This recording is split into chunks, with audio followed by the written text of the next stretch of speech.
आसिफ अली ज़रदारी चयो आहे त शहीद बेनज़ीर भुट्टो जमहूरियत जी अलामत हुई। शहीद ज़ुल्फ़िकार अली भुट्टो खां पोइ शहीद बेनज़ीर भुट्टो जदोजहद कई।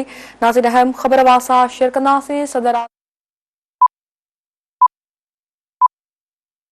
सोलर ऐं बैटरी ते डायरेक्ट हले ऐं बाक़ी तमाम पखनि जे मुक़ाबले में ये ज़बरदस्त हवा। रॉयल इन्वर्टर फैंस, साथ जिंदगी भर का। बेनज़ीर भुट्टो जी अवाम जे लाइ जदोजहद फ़ख्र जोगी आहे। हुन चयो त हुन सियासत शहीद बेनज़ीर भुट्टो खां सिखी, हू संदसि शागिर्द आहे। अहम ख़बर नाज़रीन वासां शेयर कंदा हलूं। सदर आसिफ अली ज़रदारी चयो आहे त शहीद बेनज़ीर भुट्टो जमहूरियत जी अलामत हुई।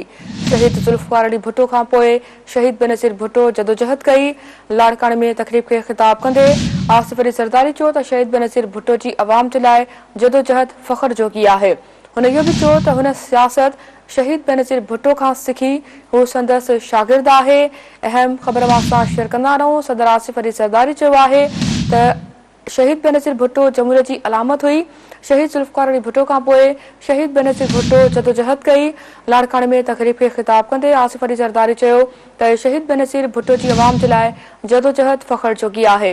हुन चयो त हुन सियासत शहीद बेनज़ीर भुट्टो खां सिखी, हू संदसि शागिर्द आहे।